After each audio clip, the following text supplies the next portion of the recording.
So the great thing about this is that it's the same equation. The only thing that's different about it is that it's complex. And I'm dealing with a phasor, right? So I have two different physical things going on. I have the instantaneous polarization of a medium, what we call electrical permittivity, and I have the motion of ions, what we call conductivity. I've taken those things and I've added them together into one complex response.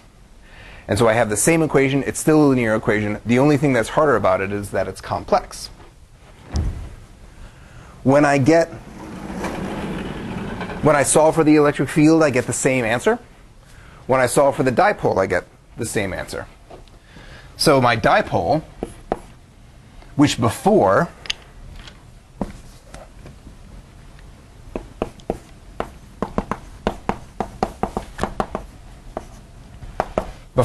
I said that this was 4 pi epsilon m a cubed E naught epsilon p minus epsilon m over epsilon p plus 2 epsilon m. Now I work through the math.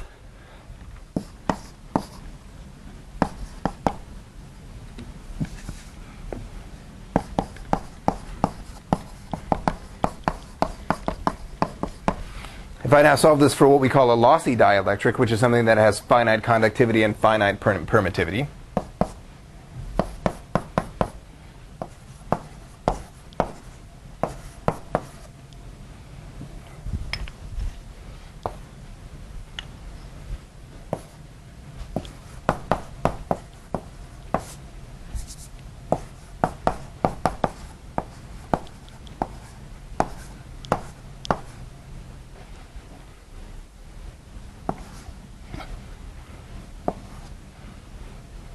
I get this.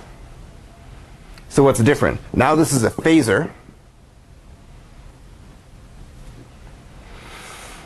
Everything here is the same. And the only difference is that now when I take this ratio, I'm now taking the ratio of complex numbers. Now let's suppose I had a case where the magnitude of epsilon was way, way, way bigger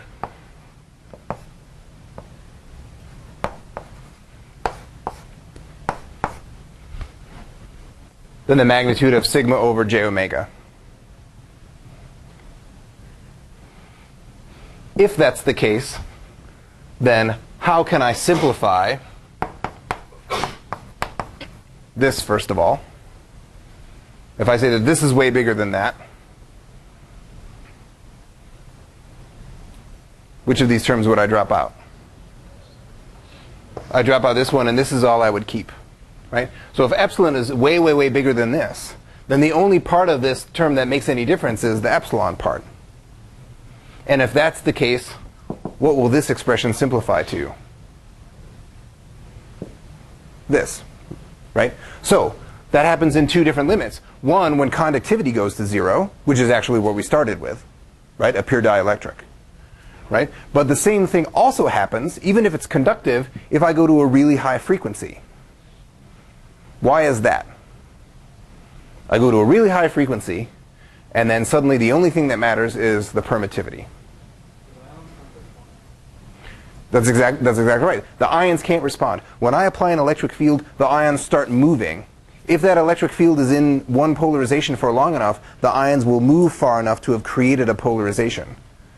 But if my electric field is going back and forth super, super fast, the ions jiggle in place, but they never really have time to get to a finite distance. So there's no real polarization from the conductive part. The polarization is all from the permittive part. So if this is true, I just cancel out this term, and I get this back. What happens if epsilon is much, oh my god, that's totally supposed to be an epsilon. I feel like it is reminiscent of a number of famous cave paintings. What's that? I'm so glad that you're not mic'd. You just sighed. Well done. Kelvin 1, Kirby 0. Okay. Okay, what happens in this case? How do I simplify epsilon plus sigma over j omega now, if this is true? Everyone's making sounds and motions that make no sense to me. What do I do with the expression epsilon plus sigma over j omega if this is really small? I neglect this, right? So now all of these terms are sigmas plus j omegas. So now that complex term looks like sigma p over j omega minus sigma m over j omega over sigma p over j omega plus 2 sigma m over j omega. I cancel all my j omegas. And what I'm left with is sigma p minus sigma m over sigma p plus 2 sigma m.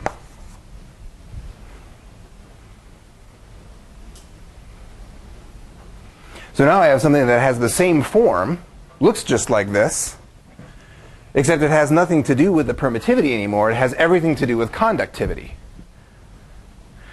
So either if I have something that's super highly conductive relative to the permittivity, or if my frequency is really low.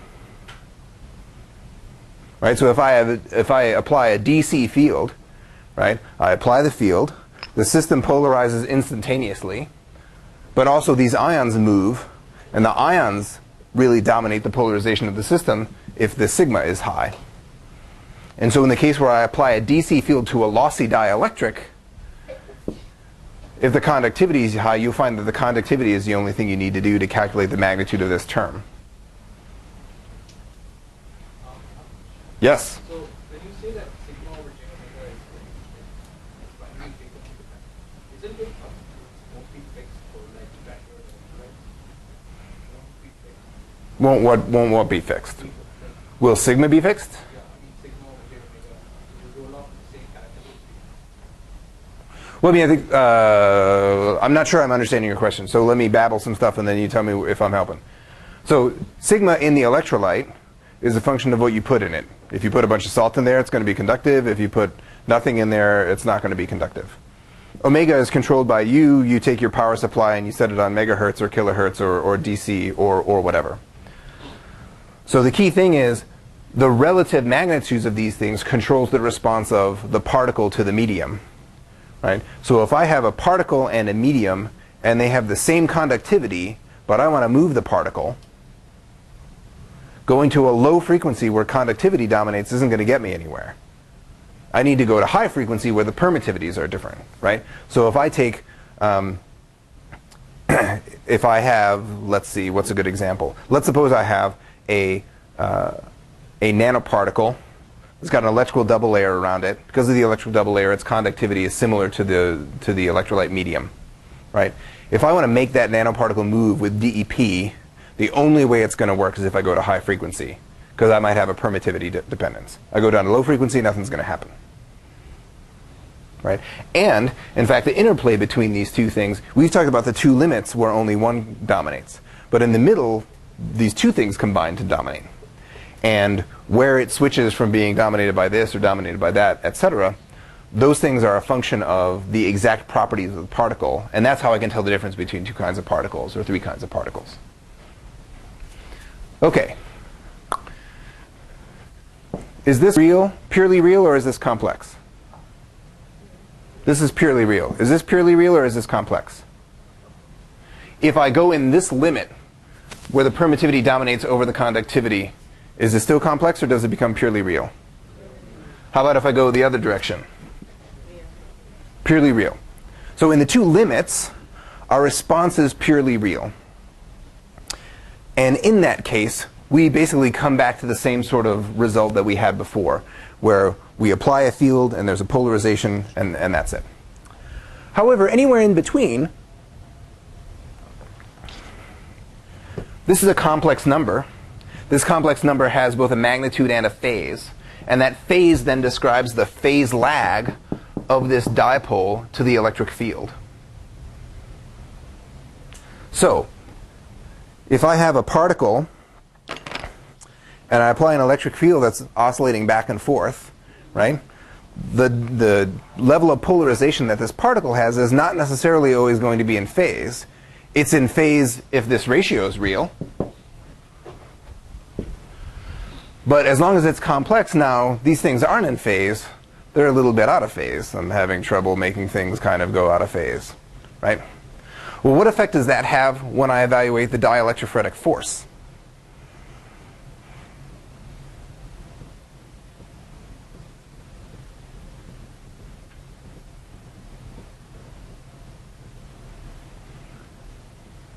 Yeah.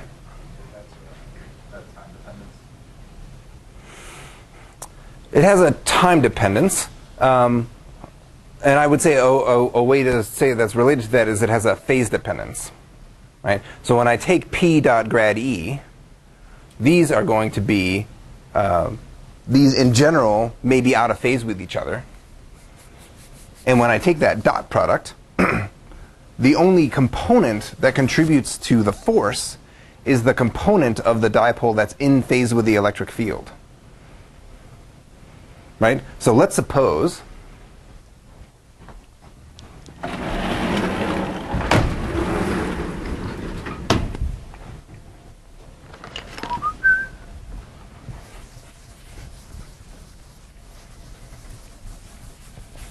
that I have a particle with a polarization that's perfectly in phase with the electric field. And then let's take the same particle and presume that it has a polarization that's 90 degrees out of phase. Right? So if I have one in phase, I'll have an electric field that's equal to E naught cosine omega t. And so it starts out at, I'm just going to do 4 points on the curve. It goes from 0 to 1 to 0 to minus 1. So this is meant to be 0 degrees, 90 degrees, 180 degrees, 270 degrees. And if at the same time the magnitude of the dipole is in phase with that, there's no dipole at this time.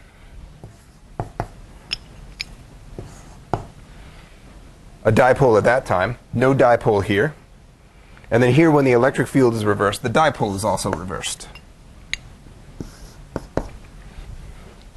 So here I have no electric field applying no force to no dipole. Here I have an electric field applying a force to a dipole. Nothing.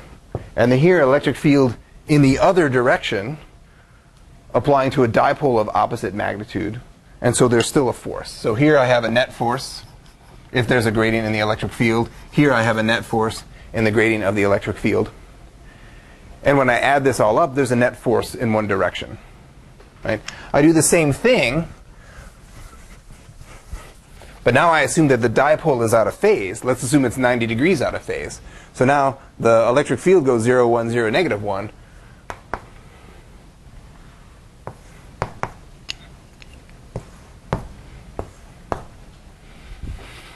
Here I have a dipole but no electric field. Here I have an electric field but no dipole. Dipole but no electric field but no dipole. Nothing happens here. There's no force. So the only component of the net dielectric force I get is the portion of this dipole that's in phase with the electric field. And the portion of the dipole that is in phase with the electric field, we now have to extract from this complex number.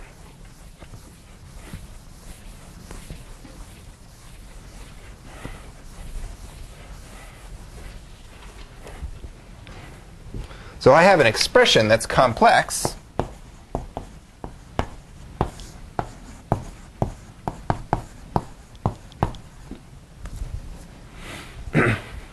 How can I apply an operation to this to get the fraction of this that is in phase with the electric field?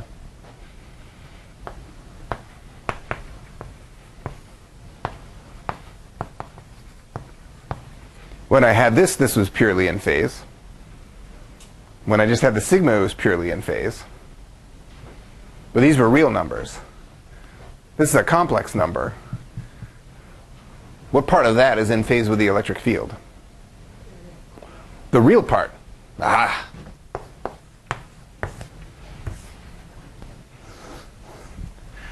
So if I take the real part of this complex quantity, That gives me the portion of the dipole that's in phase with the electric field. The part of the dipole that's out of phase with the electric field, I couldn't care less about until I try to electrorotate the particle, and then it's the only thing I care about. But for the moment, if I care about what's in phase with the electric field, because that's the only thing that's going to lead to a force, what I want is the real part of this. That's the part that when I take a dot product, it will lead to an actual force. Everything else will sum to 0. So now I can take my force, my dielectric force. I'm actually calculating the time average of the dielectric photic force.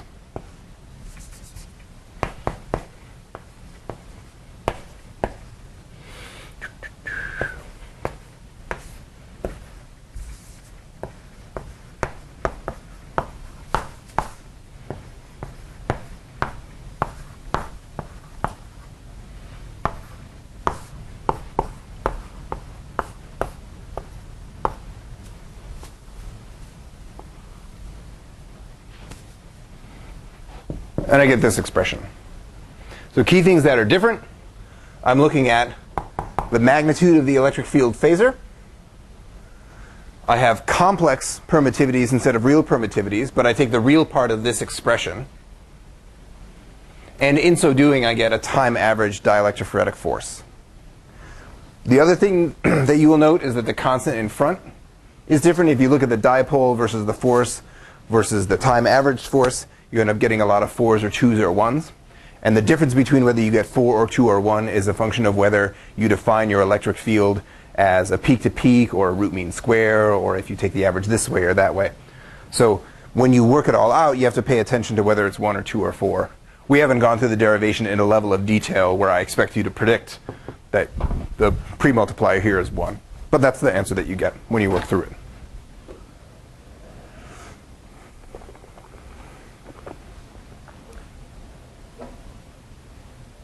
How do you get a pi? Because I would assume that like you would do what's it called?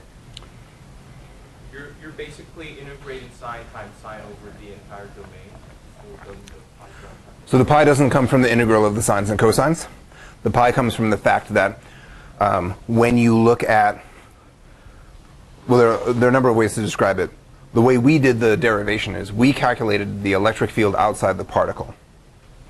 We noted that electric field outside the particle had a uniform field plus a field that was proportional to a cubed difference between the epsilons times the applied electric field.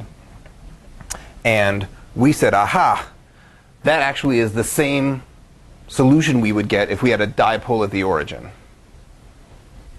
If you have a dipole with a specific strength at an origin, and you calculate out the field you get, you end up getting 1 over 4 pi epsilon times the strength of that dipole. And so when we inferred what the strength of the dipole must have been to get that response, we went back and multiplied by 4 pi times the epsilon of the medium. So that this pi comes not from the time dependence of anything. This comes from a 4 pi r, which is basically the surface area of a sphere when you look at the effect of a point dipole at a distance r from that point dipole.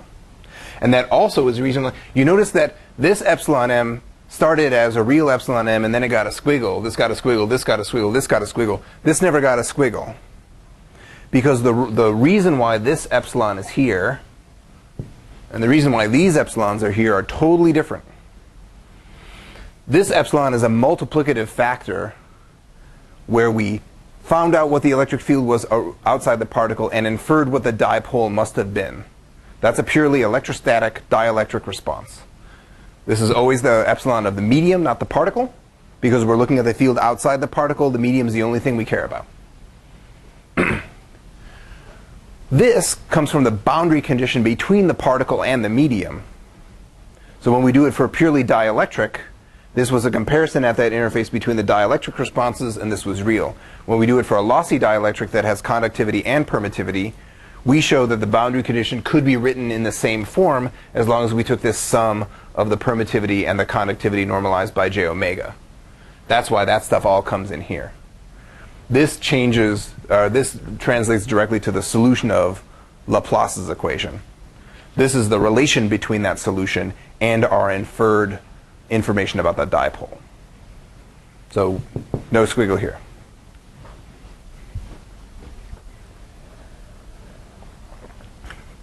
Okay, so phasor this, phasor that, Laplace equation. This solution is super simple. Super simple. It says that we apply this field, we have a spatially varying field, and it's oscillating with time and all this stuff, but as long as I just make it sinusoidal, my average force is just given by the permittivity and conductivity of the particle in the medium, the size of the particle, and the gradient of the squared electric field. That's it. You tell me what the properties of the particle and medium are, I tell you what the force is.